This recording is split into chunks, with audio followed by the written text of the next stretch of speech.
दोस्तों, आज मैं आप लोगों को इस वीडियो के माध्यम से प्रेरित पौलुस के बारे में कुछ विशेष जानकारी देना चाहती हूँ। अगर आप विश्वासी हैं तो इस बात को जानना अति आवश्यक है और जानना है तो पूरा सुनना होगा। प्रेरित पौलुस जो पहले साउल के नाम से जाना जाता था और उसका जन्म तरसुस नामक शहर में हुआ था। तरसुस एशिया माइनर यानी कि आज के समय का तुर्की देश का एक बड़ा सिटी था। ये कोई साधारण शहर नहीं था क्योंकि यहाँ यूनानी दर्शन और यहूदी परंपराओं का मेल करने का केंद्र बिंदु था। दोस्तों, साउल का बचपन अलग अलग संस्कृतियों से भरा हुआ था। साउल का जन्म सच्चा यहूदी परिवार में हुआ था जो कि बिन्यामीन जनजाति से था। इस बारे में आप फिलिपियों 3 अध्याय का 5 पद में पढ़ सकते हैं। इतना ही नहीं दोस्तों, पौलुस यहूदी होने के साथ साथ एक रोमी नागरिक भी थे और ये ही रोमी नागरिकता बाद में जाकर यीशु मसीह के बारे में सुसमाचार के प्रचार में पौलुस के लिए बहुत मददगार साबित हुआ था। पौलुस में धर्म के प्रति अति जोश होने के कारण वो यरूशलेम में गए और जाकर गमालियल नाम के एक महान शिक्षक से शिक्षा लिया। दोस्तों, गमालियल एक फरीसी थे और सभी उन्हें बहुत सम्मान दिया करते थे। इस बारे में आप प्रेरितों के काम 22 अध्याय का 3 पद में पढ़ सकते हैं। दोस्तों, गमालियल ने शिक्षा के दौरान पौलुस को यहूदी धर्म और पवित्र शास्त्र के बारे में गहरी समझ से समझाया था और इसी शिक्षा के कारण पौलुस यहूदी धर्म और पवित्र शास्त्र के बारे में गहरी समझ रखते थे और यही समझ बाद में जाके मसीही शास्त्र में भी मददगार साबित हुआ। लेकिन दोस्तों, पौलुस जो कि पहले साउल के नाम से जाना जाते थे, उनके अंदर जो धर्म के प्रति जोश था, वही जोश ने शुरुआती दिनों में मसीही आंदोलन के खिलाफ खड़ा कर दिया पौलुस को, क्योंकि पौलुस इस नए धर्म को यहूदी धर्म के लिए गलत मानते थे और इसी कारण मसीही धर्म को ख़त्म करना चाहते थे पौलुस। इतना ही नहीं, वो मसीहियों को कड़ी से कड़ी सजा दिया करते थे। घर घर जाकर पुरुष और महिलाओं को पकड़कर जेल में डाल दिया करते थे। इस बारे में आप देख सकते हैं प्रेरितों के काम 8 अध्याय का 3 पद में। दोस्तों, पौलुस का स्टीफन के हत्या में शामिल होना उनके जीवन कहे या कहानी का एक अहम मोड़ है। स्टीफन पहले मसीही में शहीद व्यक्ति थे और पौलुस ने उनके हत्या को सही ठहराया और इसके बाद पौलुस मसीहियों को सताने वालों का नेता बन गया था। फिर पौलुस ने मसीहियों को हत्या को मंजूरी दे दिया और मसीही हत्या जितनी भी होती थी उस सभी में पौलुस ने मंजूरी दिया था। और फिर इसके बाद यरूशलेम के चर्च के खिलाफ बड़ा उत्पीड़न शुरू हो गया और प्रेरितों को छोड़ सारे लोग यहूदी और सामरिया में बिखर गए। इस बारे में आप देख सकते हैं प्रेरितों के काम 8 अध्याय का 1 पद में। दोस्तों, पौलुस ने ठान लिया था कि वो ये नया मसीही काम को ख़त्म करके ही रहेगा और उसने महायाजक से अनुमति मांगे कि वो दमिश्क जा सके और वहां जाकर दबे के किसी भी अनुयायी को गिरफ्तार करके वो जेल में डाल सके। इस बारे में आप देख सकते हैं प्रेरितों के काम 9 अध्याय का 1 और 2 पद में। दोस्तों, अनुमति मिलने के बाद पौलुस दमिश्क की यात्रा के लिए निकल गया, पर दोस्तों पौलुस को ये मालूम नहीं था कि इस यात्रा से उसका ज़िंदगी हमेशा के लिए बदलने वाला है। फिर यात्रा के समय पौलुस के साथ कुछ ऐसा हुआ कि जिसका उसे बिल्कुल भी उम्मीद नहीं था। यात्रा के दौरान एक तेज रोशनी आकाश में चमका और पौलुस जमीन पर गिर गया। फिर एक आवाज़ आया, साउल, हे साउल, तुम मुझे क्यों सताते हो? इस बारे में आप देख सकते हैं प्रेरितों के काम 9 अध्याय का 4 पद में। डर कर उलझन में पड़ा पौलुस ने पूछा, आप कौन है प्रभु? इस आवाज़ ने उत्तर दिया, मैं यीशु हूँ जिसे तुम सताते हो। अब उठो और शहर में जाओ और वही तुम्हें बताया जाएगा कि तुम्हें क्या करना है। इस बारे में आप पढ़ सकते हैं प्रेरितों के काम 9 अध्याय का 5 और 6 पद में। दोस्तों, ये घटना इतिहास का सबसे चमत्कारिक घटनाओं में से एक बन गया। इसके बाद पौलुस 3 दिन तक अंधा बन गया, ना तो कुछ खा सका, ना तो पी सका, और ना तो उसे कुछ दिखाई दे रहा था। फिर उन्यास नाम का एक शिष्य को परमेश्वर ने पौलुस के पास भेजा ताकि वो पौलुस के आंखों का रोशनी को फिर से वापस ला सके। पहले तो उन्यास झिझका, लेकिन फिर बाद में जाकर उसने परमेश्वर के आदेश को मान लिया और फिर उन्यास ने पौलुस के सिर में हाथ रखा और प्रार्थना किया। फिर उन्यास ने कहा कि भाई पौलुस, प्रभु यीशु जो तुम्हें यात्रा के दौरान दिखाई दिए थे, उन्हीं ने मुझे यहाँ पर भेजा तुम्हारे पास, ताकि तुम्हें फिर से दृष्टि मिले और पवित्र आत्मा से भर जाओ तुम। तुरंत ऐसा हो गया जैसे पौलुस के आंखों से कुछ छिलके गिर गए और अब वो फिर से देखने लगा। उसकी आंखों की रोशनी वापस आ चुकी थी। इसके बाद पौलुस उठा और बपतिस्मा लिया। इस बारे में आप प्रेरितों के काम 9 अध्याय का 17 और 18 पद में पढ़ सकते हैं। इस घटना के बाद पौलुस पूरी तरह बदल गया। दोस्तों, पौलुस अब चर्च और मसीहों को सताने वाला नहीं, बल्कि मसीही में विश्वास रखने वाला विश्वासी बन गया था। पौलुस में इतना गहरा बदलाव आया कि उसने तुरंत प्रचार करना शुरू कर दिया कि यीशु मसीह ही परमेश्वर के पुत्र है। दोस्तों, पौलुस ने सभाओं में जाकर प्रचार करना शुरू कर दिया और जो भी उसे सुनता ये ही कहता कि क्या ये वही आदमी नहीं जिसने यीशु मसीह के अनुयायियों को सताया था। इस बारे में आप देख सकते हैं प्रेरितों के काम 9 अध्याय का 20 और 21 पद। और इसी परिवर्तन के कारण पौलुस को साउल के बजाय पौलुस के नाम से जाना जाने लगा। इतना ही नहीं, पौलुस एक थकावट न मानने वाला मिशनरी बन गया और गैर यहूदियों तक मसीहों का संदेश पहुंचाना लगा। दोस्तों, पौलुस ने अपना जीवन परिवर्तन के बाद अपना पूरा जीवन यीशु मसीह के संदेश को फैलाने में समर्पित कर दिया। पौलुस ने सेवकाई के दौरान 3 बड़ा मिशनरी यात्रा किया। पौलुस ने पैदल और समुद्री यात्राओं को मिलाकर हजारों मील का सफर तय किया और ये यात्रा आज का तुर्की, ग्रीस, इटली और रोमन साम्राज्य के अन्य प्रमुख क्षेत्र में किया। पौलुस का पहला मिशनरी यात्रा सीरिया के एंटियोक शहर से शुरू हुआ। इस बारे में देखें प्रेरितों के काम 13 अध्याय का 14 पद में। ये शुरुआती चर्च का एक केंद्र था और यही पर पहली बार यीशु मसीह के अनुयायियों को मसीही यानी क्रिश्चियन कहा गया। इसे आप प्रेरितों के काम 11 अध्याय का 26 पद में देख सकते हैं। दोस्तों, बरनबास के साथ पौलुस साइप्रस और एशिया माइनर के दक्षिणी क्षेत्र में गए और वहां पर जाकर सभाओं में प्रचार किया। कुछ लोगों ने उनके संदेश को स्वीकार किया और कुछ लोगों ने कड़ा विरोध किया। यहाँ तक कि लिस्त्रा नामक शहर में पौलुस को पत्थरों से मारा गया और मृत समझकर शहर के बाहर छोड़ दिया गया। लेकिन एक चमत्कारिक घटना में पौलुस बच गया। दोस्तों, ये घटना पौलुस के आस्था और सुसमाचार के प्रति उनकी प्रतिबद्धता की ताकत को दर्शाता है। लेकिन जब चेलों ने उन्हें देख लिया तो वो उठकर शहर में वापस चले गए। अगले दिन पौलुस बरनबास के साथ दगबी के लिए रवाना हो गए। अब अगली मिशनरी यात्रा में दोस्तों, पौलुस का ध्यान यहूदी सभाओं से आगे गैर यहूदियों तक सुसमाचार पहुंचाना था और उन्होंने अपना ध्यान पूरा इसी पर केंद्रित किया। और इस गैर यहूदिया के यात्रा में फिलिप्पी, थिस्सलुनीकियों और एथेंस और कोरिन्थ जैसे शहरों में गए।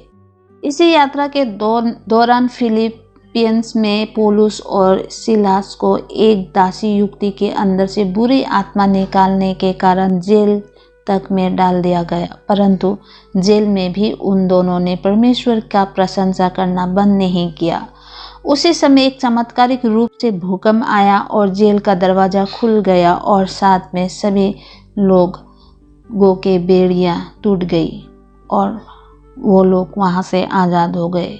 दोस्तों, पौलुस के अंदर मुश्किलों को सामना करने का जो ताकत था, उसी ताकत के कारण जेल के जेलर समेत उनके परिवार के सभी मसीह में विश्वास करने वाले बन गए। दोस्तों, पौलुस के सामने जितना भी मुसीबत आया सुसमाचार फैलाने और बांटने में पौलुस ने उन सभी का सामना किया, परंतु कभी भी सुसमाचार फैलाना बंद नहीं किया। एथेंस में भी पौलुस के साथ एक यादगार घटना घटा। एथेंस प्राचीन समय में ज्ञान और शिक्षा का एक केंद्र था और एथेंस के ओरियोपागस नामक स्थान में कई दार्शनिक इकट्ठे हुआ करते थे। वहां पर पौलुस ने जाकर साहसपूर्वक उस अज्ञात देवता के बारे में बताया जिसका वे लोग पूजा किया करते थे। पौलुस ने कहा कि वही सृष्टि के सभी चीज़ों का सृजन करता है। जिस परमेश्वर ने संसार को और उसमें का सभी चीज़ों को बनाया, वही स्वर्ग और पृथ्वी का स्वामी है और वो इंसानों के बनाए गए मंदिरों में नहीं रहता। पौलुस का संदेश ये था कि इस ब्रह्मांड का परमेश्वर अब दूर नहीं है, बल्कि उस परमेश्वर ने यीशु मसीह के जरिए खुद को प्रकट किया है। दोस्तों, पौलुस का तीसरा यात्रा मुख्य उद्देश्य उन चर्चों को मजबूत करना था जिन्हें उन्होंने पहले स्थापित किया था और सुसमाचार को और दूर तक फैलाने में भी था। इफिसुस में पौलुस की शिक्षा ने डेबियर्स को सीधा चुनौती दिया। इसी कारण वहाँ की चांदियों का मूर्ति बनाने वाले लोगों ने दंगा कर दिया, क्योंकि वे लोग चांदियों की मूर्ति बनाकर अपना आजीविका कमाते थे और पौलुस के सुसमाचार के कारण उनके आजीविका का नुकसान हो रहा था।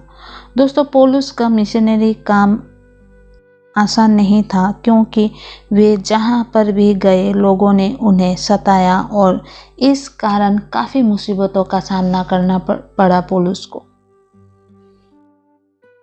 दूसरा कोरिन्थियों 11 अध्याय में पौलुस ने बताया है कि सुसमाचार प्रचार करने के लिए कितना सारा मुसीबतों को उन्हें झेलना पड़ा।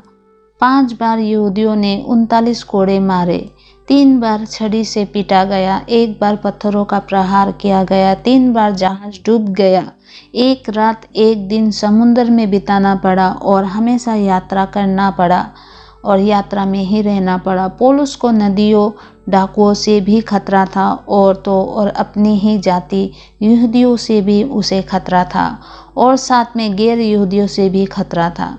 दोस्तों, इतने सारे मुसीबतों और मुश्किलों के बीच भी पौलुस लगातार प्रचार करते गए, कभी भी रुके नहीं। पौलुस का प्रचार और संदेश यहूदी और गैर यहूदियों का भेदभाव मिटाता था। वो अपने संदेश में कहते थे कि मसीही में सभी एक है। मसीही में ना तो यहूदी है ना गैर यहूदी, ना गुलाम है ना स्वतंत्र है, ना पुरुष है ना महिला है, ना मालिक है ना नौकर है। मसीही में सभी एक और एक समान है। दोस्तों, गलातियों 3 अध्याय का 28 पद में इस बारे में आप देख सकते हैं। पौलुस को गैर यहूदियों के प्रेरित के नाम से भी जाने लगा, क्योंकि उन्होंने अपना जीवन गैर यहूदियों को सुसमाचार प्रचार करने में लगा दिया। पौलुस के मिशनरी यात्रा के जरिए अनगिनत लोगों का जिंदगी बच गया और कईयों का जिंदगी बदल गया। चर्चों का स्थापना हुआ, सुसमाचार पूरे रोमन साम्राज्य में फैल गया और पत्र लिखा गया। दोस्तों, पौलुस के विश्वास और बहादुरी ने जो विरासत छोड़ा वो आज तक हमें काम आ रहा है। पौलुस का शिक्षा आज भी विश्वासियों को मार्गदर्शन देता है और मसीही इतिहास को आकार देता है। दोस्तों, कई वर्षों तक अपने मिशन पर चलने के बाद पौलुस यरूशलेम में वापस गए। ये शहर उनके दिल और परंपरा से जुड़ा हुआ था, पर यरूशलेम पौलुस के लिए खतरों से भरा हुआ था। जैसे ही पौलुस यरूशलेम में गए तो तुरंत तनाव पैदा हो गया। कई यहूदी नेताओं को पौलुस से खतरा महसूस होता था। उन नेताओं का कहना और मानना था कि पौलुस यहूदी कानून के खिलाफ प्रचार कर रहा है और गैर यहूदियों को मंदिर में लाकर मंदिर को अपवित्र कर रहा है। प्रेरितों के काम 21 अध्याय में हमें पढ़ने को मिलता है कि पौलुस पर कैसे झूठे आरोप लगाए गए। दोस्तों, यहूदी नेताओं ने लोगों को भड़काकर दावा किया कि पौलुस ने मंदिर का अपमान किया है। तब वहां उपस्थित भीड़ ने पौलुस को पकड़कर मंदिर से घसीटकर बाहर निकालकर मारने का प्रयास किया। रोमी सैनिकों ने तुरंत पौलुस को भीड़ से बचाया और उस समय पूरा शहर में हंगामा हो गया और उसी स्थान पर दौड़ते हुए लोग पहुंचने लगे। इस बारे में आप देख सकते हैं प्रेरितों के काम 21 अध्याय का 30 पद में। फिर पौलुस को गिरफ्तार कर लिया गया रोमन सैनिकों द्वारा, पर पौलुस ने रोमन कमांडर से भीड़ को संबोधित करने का प्रस्ताव रखा बड़े बहादुरी से। फिर जब रोमन कमांडर ने इजाज़त दिया तो पौलुस ने जाकर भीड़ को संबोधित किया और कहा कि मैं यहूदी परिवार में पलकर बड़ा हुआ। पहले मैं मसीहों को पकड़कर सजा देता था और सताता था और दमिश्क के रास्ते से मेरा जिंदगी बदल गया, क्योंकि उस रास्ते में मुझे यीशु मसीह का दर्शन हुआ। लेकिन जब पौलुस ने भीड़ से ये कहा कि परमेश्वर ने उसे गैर यहूदियों को संदेश देने के लिए भेजा है, तो भी फिर से गुस्सा में आ गया और चिल्लाने लगे और कहने लगे कि उसे ख़त्म कर दो, उसे ख़त्म कर दो, ये जीने के लायक नहीं है। ये सब देख रोमन कमांडर ने आदेश दिया कि पौलुस को कोड़ों से मारा जाए और सवाल पूछा जाए। जैसे ही सैनिक पौलुस को मारने वाले थे तो पौलुस ने एक अहम बात बता दिया कि वो रोमन नागरिक है और क्या ये कानून के खिलाफ नहीं होगा कि बिना दोष साबित करके एक रोमन नागरिक को मारा जाए। सिपाही ने ये बात जाकर कमांडर को बता दिया कि ये एक रोमन नागरिक है। जैसे ही इस बात का खुलासा हुआ तो सब कुछ बदल गया, क्योंकि रोमन नागरिक होने के कारण पौलुस के पास अधिकार था, जैसे कि निष्पक्षता की सुनवाई का अधिकार रखना। फिर कई सालों तक पौलुस ने रोमन अधिकारियों और परिषदों के सामने कई सुनवाई का सामना किया। दोस्तों, प्रेरितों के काम 23 अध्याय के अनुसार पौलुस यहूदी शासक परिषद सनहेड्रिन के सामने खड़े हुए और बहुत ही समझदारी से अपना रक्षा किया और फरीसियों और सदूकियों के मतभेद के विषय में बात किया और साथ में पौलुस ने मृतकों का पुनरुत्थान का भी बात उठाया, जिसके कारण परिषद में बहस शुरू हो गया। लेकिन इस बहस के बावजूद भी पौलुस को जान का खतरा था। 40 से भी ज़्यादा लोग ऐसे थे जिन्होंने कसम खाया हुआ था कि जब तक पौलुस को जान से मार नहीं डालेंगे तब तक खाना नहीं खाएंगे। और इस बारे में पौलुस के भांजे को पता चल गया और जाकर रोमन कमांडर को बता दिया। कमांडर ने तुरंत आदेश दिया कि पौलुस को भारी सुरक्षा के बीच तुरंत कैसरिया भेज दिया जाए, ताकि वहां जाकर पौलुस रोमन गवर्नर फिलिक्स के सामने मुकदमा में हाजिर हो सके। और फिर ऐसा ही हुआ। पौलुस फिलिक्स के सामने मुकदमा के लिए हाजिर हो गया, लेकिन फिलिक्स को समझ ही नहीं आया कि पौलुस के साथ क्या किया जाए और इसी कारण फिलिक्स ने 2 साल तक पौलुस को जेल में ही रखा। पौलुस के जेल में रहते समय फिलिक्स पौलुस को बार बार बुलवा भेजता और उससे बातें करते रहते थे और साथ में ये भी उम्मीद करता था कि फिलिक्स की पौलुस उसे कुछ रिश्वत देगा। जब फिलिक्स के स्थान पर नया गवर्नर आया तो मुकदमा फिर से शुरू हुआ और फिर से एक बार पौलुस को सफाया देना पड़ा। यहूदी नेता पौलुस को मौत की सज़ा देने का मांग कर रहे थे, लेकिन पौलुस ने देखा कि स्थानीय अदालत उसके खिलाफ था। इसी कारण से पौलुस ने एक साहसी कदम उठाया और सीधा सीजर से अपना मुकदमा का सुनवाई के लिए मांग किया। पौलुस ने कहा कि अब मैं सीजर की अदालत में खड़ा हूँ और मैं यहाँ मुझे न्याय मिलना चाहिए। यहूदियों के खिलाफ मैंने कुछ भी गलत नहीं किया और ये आप भी अच्छे से जानते हैं। और अगर मैंने ऐसा कुछ किया है तो मुझे मौत का सज़ा मिलना चाहिए। तो मुझे मरने से परहेज़ नहीं है, लेकिन अगर उनके आरोप झूठे हैं तो किसी को भी मुझे उनके हवाले करने का भी अधिकार नहीं है। मैं सीजर के पास अपील करता हूँ। इस बारे में आप देख सकते हैं प्रेरितों के काम 25 अध्याय का 10 और 11 पद में। दोस्तों, एक रोमन नागरिक होने के नाते पौलुस को अपना मामला सीजर के सामने पेश करने का अधिकार था। इसी अधिकार का इस्तेमाल करके पौलुस ने रोम जाने का फैसला किया, लेकिन रोम का सफ़र आसान नहीं था। पौलुस को कैदी के रूप में ले जाया जा रहा था और जिस जहाज़ से पौलुस को ले जाया जा रहा था भयानक तूफान में फंस गया था। 14 दिन तक जहाज़ समुद्र में ही फंसा रहा और सभी को लग रहा था कि अब वे नहीं बच पाएंगे, लेकिन पौलुस के जिंदगी के लिए परमेश्वर का एक योजना था। तूफान में भी पौलुस ने जहाज़ में लोगों को हिम्मत दिया। पौलुस ने लोगों से कहा कि परमेश्वर ने कहा है कि सबका जान बच जाएगा और ये भी कहा है कि कल रात एक स्वर्गदूत ने मुझसे कि पौलुस मत डर, तुझे सम्राट के सामने खड़ा होना है और परमेश्वर ने दया करके तेरे साथ जहाज में मौजूद सभी लोगों का जान बचाने का वादा किया है। आगे पौलुस ने कहा कि इसीलिए दोस्तों हिम्मत रखो, मुझे परमेश्वर पर भरोसा है और सब वैसे ही होगा जैसा उन्होंने कहा है। आखिरकार जहाज माल्टा द्वीप में पहुंचकर टूट गया, लेकिन सभी सुरक्षित बच गए। दोस्तों, कोई मुश्किलों और खतरों के बाद आखिरकार पौलुस रोम में पहुंच गए। रोम में पौलुस को घर में नजरबंद कर दिया गया और सम्राट के सामने मुकदमे के समय का इंतज़ार करना पड़ा। लेकिन कैद में होने पर भी पौलुस ने प्रचार और सुसंदेश का काम जारी रखा। फिर पौलुस को एक किराए के घर में रहने का अनुमति भी मिल गया और पौलुस वहां पर रहने लगा और जो भी उससे मिलने आते उन्हें यीशु मसीह के बारे में वो बताता था। दोस्तों, 2 साल तक पौलुस उस किराए के घर में रहा और बिना डर के पौलुस ने यीशु मसीह के बारे में बताया और सुसंदेश का प्रचार किया।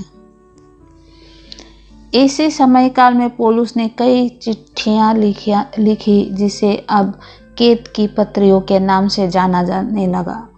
इनमें फिलिपियो, कुलुसियो, इफिसियो और फिलेमोन के पत्री के नाम से शामिल है बाइबल में। इन पत्रों में दोस्तों पौलुस का अडिग विश्वास और खुशी झलकता है, भले ही वो इन पत्रों के लिखते समय कैद में थे। दोस्तों, पौलुस ने लिखा कि भाइयों और बहनों, मैं चाहता हूँ कि आप लोग मेरे साथ जो हुआ जाने, क्योंकि उसने मुझे सुसमाचार को आगे बढ़ाने में मदद किया है। दोस्तों, इसका असर ये हुआ कि महल के सैनिकों और बाकी सभी को ये पता चल गया कि मैं मसीह के लिए कैद में हूँ। दोस्तों, पौलुस का संदेश उनके पहरेदारी करने वाले सैनिकों में और मिलने आने वाले लोगों और रोम के कई अन्य लोगों तक भी पहुंचा और इस तरह सुसमाचार दूर दूर तक फैलने लगा। लेकिन दोस्तों, रोम में पौलुस का सेवकाई एक बहुत ही बड़ा खतरे का सामना करने वाला था, क्योंकि रोम में राजनीतिक संकट बढ़ रहा था। कारण था रोमन सम्राट नीरो का मसीहियों के प्रति गुस्सा दिखाना। 55 ईस्वी में नीरो रोम का सम्राट बना। नीरो का राजनीतिक शुरुआत तो अच्छा इरादा से हुआ था, क्योंकि फिलोसोफर सेनेका ने उसे समझाया और सिखाया था और इसीलिए नीरो ने पहले शांति और समृद्धि लाने का कोशिश किया था, सबसे पहले अपने राजनीतिक समयकाल में। और इसी कारण शुरू में उसे एक दयालु शासक के रूप में देखा गया था, जो कूटनीति और सांस्कृतिक कामों पर ध्यान दिया करता था। लेकिन दोस्तों, समय के साथ नीरो का असली स्वभाव सामने आने लगा, क्योंकि ज्यों-ज्यों समय बीतता गया वो क्रूर, अय्यासी और स्वार्थी शासक बन गया। नीरो में सत्ता का भूख, राजसी ठाट-बाट और अजीब व्यवहार ने रोम के लोगों के लिए बड़ा मुसीबत खड़ा कर दिया था। दोस्तों, नीरो के शासनकाल का सबसे बड़ा और बहुत ही बदनाम घटनाओं में से एक घटना ये था कि 64 ईस्वी में रोम में लगी महान आग और भयंकर आग। ये आग दोस्तों 6 दिन और 7 रात तक जलाता रहा रोम को, और इस आग ने शहर का बहुत बड़ा हिस्सा बर्बाद कर दिया। दोस्तों, इतिहासकार ने बताया कि इस आग का शुरुआत संदिग्ध था। कईयों का ये भी मानना था कि नीरो ने खुद इस आग को लगवाया था, ताकि वो अपना बड़ा इमारत बनवाने के लिए जगह खाली कर सके। जब दोस्तों अफवाह फैलने लगा कि आग के पीछे नीरो का हाथ है, तो जनता का गुस्सा भड़कने लगा। अपने ऊपर से लोगों का संदेह हटाने के लिए उसने क्रिश्चियन लोगों के छोटे छोटे समुदाय के ऊपर ये इल्ज़ाम लगा दिया।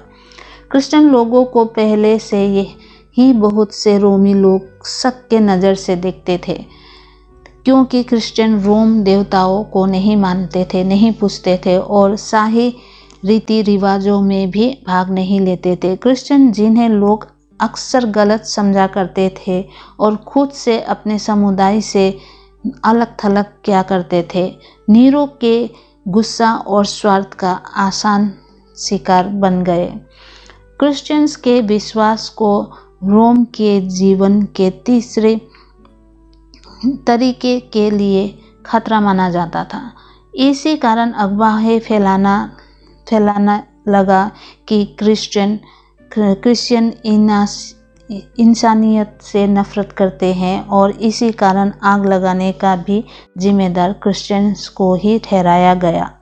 नीरो ने इन अफवाहों का फ़ायदा उठाया और रोम के इतिहास में क्रिश्चियन पर पहला अत्याचार शुरू किया।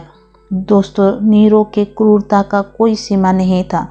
उसने क्रिश्चियंस को पकड़ कर बहुत यातना और सताना शुरू कर दिया और अति भयानक तरीकों से मारना शुरू कर दिया। कुछ क्रिश्चियंस को तो जंगली जानवरों के खालों में सिल दिया और सिलने के बाद कलेसियम में जंगली जानवरों के आगे फेंक दिया गया, ताकि और भी लोग इस तमाशा को देख सके और भूखे जानवर उन क्रिश्चियंस को खा सके।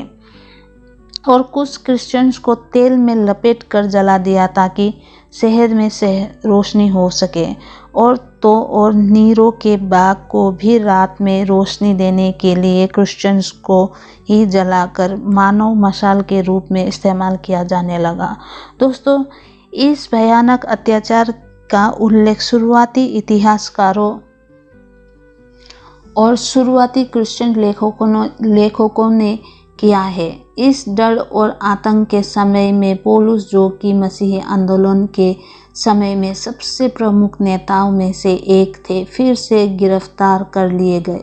पौलुस पहले ही 2 साल तक घर में नज़रबंद रह चुके थे और उनसे जो भी मिलने आते थे उन्हें स्वतंत्र रूप से सुसमाचार सुनाया करते थे। लेकिन अब की बार जब नीरो ने क्रिश्चियंस पर अत्याचार शुरू कर दिया था, तो पौलुस रोमन नागरिक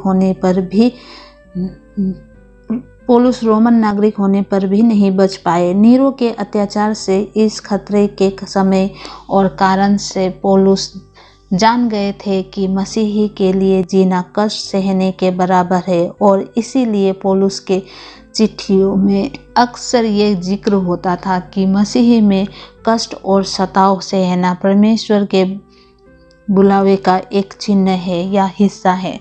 जो भी मसीही में भक्ति का जीवन जीना चाहते हैं, वो सताया जाएगा। पौलुस समझते थे अनुसरण करना व्यक्तिगत बलिदान मांगता है। दोस्तों, परंपरा के अनुसार पौलुस ने अपना आखिरी दिन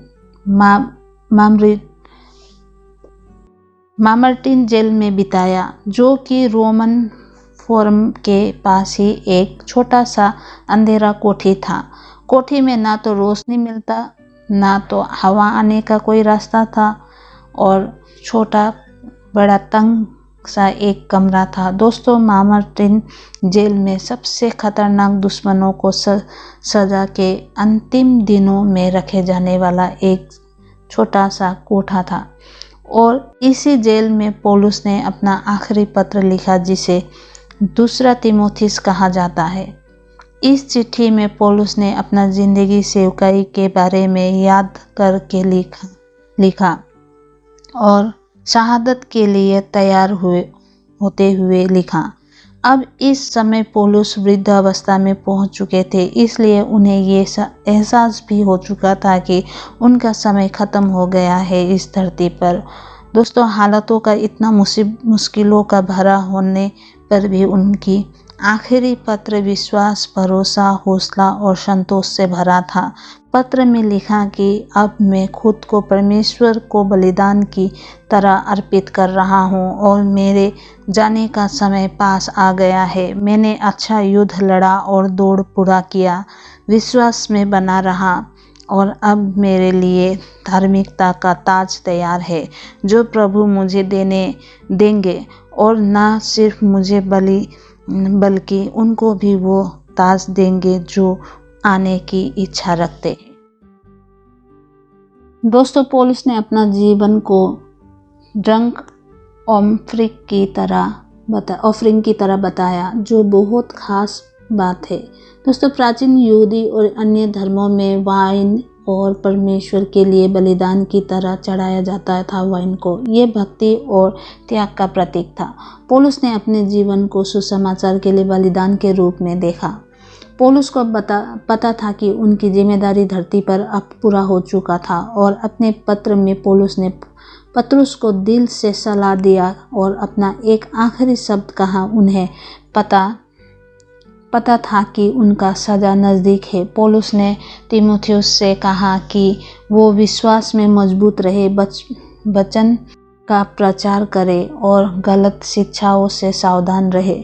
पौलुस ने अपने आखिरी दिनों में अकेलापन भी महसूस किया। उनके कई मित्र उन्हें छोड़कर चले गए थे, लेकिन उन्हें परमेश्वर के उपस्थिति में शांति मिलती थी।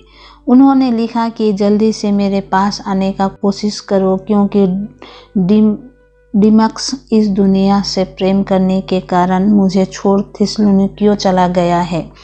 सिर्फ लूका मेरे साथ है। मरकुस को साथ लाना, क्योंकि सेवा में वो मेरा मददगार है। दोस्तों, पौलुस अकेले होने पर भी अपने कामों में ध्यान देते रहे। उन्होंने किताब और कागज़ मंगवाया ताकि पढ़ाई लिखाई जारी रहे।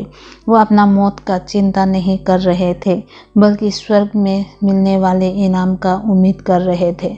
मौत के सामना करते हुए पौलुस का भरोसा मसीह के वायदे पर था। अपना गहरा आस्था दिखाते हुए पौलुस को लिखा था, प्रभु मुझे हर बुरे हमले से बचाएंगे और सुरक्षित अपने राज्य में ले जाएंगे। उन्हें हमेशा और हमेशा मसीह महिमा मिले, आमीन। दोस्तों, पौलुस ने अपना आखिरी आस तथा प्रमाण तक दिया जब उन्हें फांसी के लिए ले जाया गया। क्योंकि पौलुस एक रोमी नागरिक थे, इसलिए उन्हें सूली पर चढ़ाए जाने जैसे दर्दनाक सजा नहीं दिया गया जो गैर यहूदी मसीहों को दिया जाता था। जबकि इसी समय पतरस को सूली पर चढ़ा दिया गया। पौलुस को तलवार से सिर काट देने की सजा दिया गया, जो जल्दी और कम दर्दनाक मौत। लेकिन इसका असर शुरुआती मसीही चर्च पर बड़ा ज़्यादा हुआ। परंपरा के अनुसार पौलुस का मौत रोम के बाहर हुआ था, और शायद ओस्चन रोड के पास, जो कि शहर से बाहर जाने का मुख्य रास्ता था। दोस्तों माना जाता है कि ये नीरो द्वारा मसीहियों पर अत्याचार किए जाने के समय करीब 64 से 87 एडी के बीच हुआ था। हालांकि पौलुस के सिर काटकर हत्या किए जाने का सही स्थान का पता नहीं है और ना ही कोई पुख्ता सबूत है, लेकिन शुरुआती मसीही मान्यता के अनुसार उन्हें अपनी मजबूत आस्था और मसीही को नकारने से इनकार करने के कारण शहीद किया गया था। पौलुस का मौत भले ही जल्दी हुई हो, लेकिन उनका विरासत सदियों से जीवित रहा और आज भी पौलुस ने कहा है कि कौन हमें मसीह के प्रेम से अलग कर सकता है। क्या मुसीबत, कठिनाई, अत्याचार, भूख, नंगनता, खतरा या तलवार? नहीं, इनमें से सभी चीज़ों में हम उससे भी बड़े विजयी हैं, क्योंकि उसने हमसे प्रेम किया है। पौलुस के लिए वो तलवार जिसने उनका जान लिया, उसने ना तो उन्हें परमेश्वर के प्रेम से अलग कर सका, ना ही उस अनंत महिमा से जो विश्वास रखने वाले वादा किया गया है। उनका मौत मसीही के लिए जिए गए एक पूरे जीवन का अंत था और नीरो भले ही उनके आवाज़ को चुप कराना चाहता था, पर पौलुस का आवाज़ हमेशा उनके लेखों और प्रचार के कामों के लिए बुलंद रहेगा और गूंजते रहेगा। पौलुस का कुर्बानी शुरुआती चर्च के लिए एक प्रेरणा बन गया। उन्होंने जेल में और अपने प्रचार के दौरान जो पत्र लिखा वो सभी पत्र रोमी साम्राज्य में फैल गया। इन पत्रों ने पौलुस के मौत के बाद भी विश्वासियों को सिखाया और हौसला दिया। ये पत्र अब नए नियम का हिस्सा है और मसीही धर्म के लिए नींव माने जाने वाले पत्र है। आज भी दोस्तों ये करोड़ों मसीहों को प्रेरित करते हैं। पौलुस के आखिरी दिन हमें याद दिलाता है कि मसीह का अनुसरण करना आसान नहीं है। जैसे कि फिलिपियों को लिखे अपने पत्र में कहा है पौलुस ने, मेरे लिए जीना मसीह है और मरना लाभ। फिलिपियों 1 अध्याय का 21 पद में। पौलुस समझते थे कि मृत्यु अंत नहीं है, बल्कि मसीह के साथ हमेशा के लिए जीने का शुरुआत है। सुसमाचार की सेवा में जान देना उनका इच्छा उनके गहरे विश्वास को, परमेश्वर के वादों पर उनके भरोसे को दिखाता है। हालांकि पौलुस शहीद हो गए, लेकिन उनका शिक्षा और प्रेरणा आज भी जीवित है। उनका लिखा हुआ लेख आज भी मसीहों को रास्ता दिखाता है, चुनौती देता है और प्रेरित करता है। पौलुस का जीवन परमेश्वर का कृपा का ताकत को दिखाता है। पौलुस जो चर्च को सताते थे, बाद में जाकर चर्च के सबसे बड़े समर्थक बन गए। पौलुस का आखिरी शब्द आज भी गूंजता है, मैंने अच्छी लड़ाई लड़ी, दौड़ पूरी कर ली और विश्वास बनाए रखा है। ये लिखा है 2 तीमुथियुस 4 अध्याय का 7 पद में। पौलुस के मौत ने उनका इस दुनिया के सफ़र को ख़त्म कर दिया, लेकिन उनके स्वर्गीय इनाम का शुरुआत हुआ। पौलुस का जीवन सभी विश्वासियों के लिए आशा का एक उदाहरण है। ये हमें याद दिलाता है कि सताव का सामना करते हुए भी हमें मसीह के प्रेम से कोई अलग नहीं कर सकता है। नीरो के क्रूरता ने भले ही पौलुस का जीवन छोटा कर दिया अंत में, लेकिन उनका संदेश आज भी जीवित है। दोस्तों, आज करोड़ों मसीही लोग पौलुस के शब्दों से ताकत और ज्ञान पाते हैं। पौलुस की कहानी हमें ये याद दिलाता है कि चाहे कोई भी कीमत चुकाना पड़े, यीशु मसीह का सुसमाचार जीने और मरने लायक है। इस वीडियो को देखने के लिए धन्यवाद। पौलुस का जीवन कथा से अगर आपको कुछ सीखने तथा मसीह में आगे बढ़ने के लिए प्रेरणा मिला है तो प्लीज़ कमेंट कीजिएगा और मेरे चैनल को लाइक एंड सब्सक्राइब कीजिएगा। मेरे अगली वीडियो आने तक आप सब बने रहेगा। तब तक के लिए आप सबको जय मसीह की।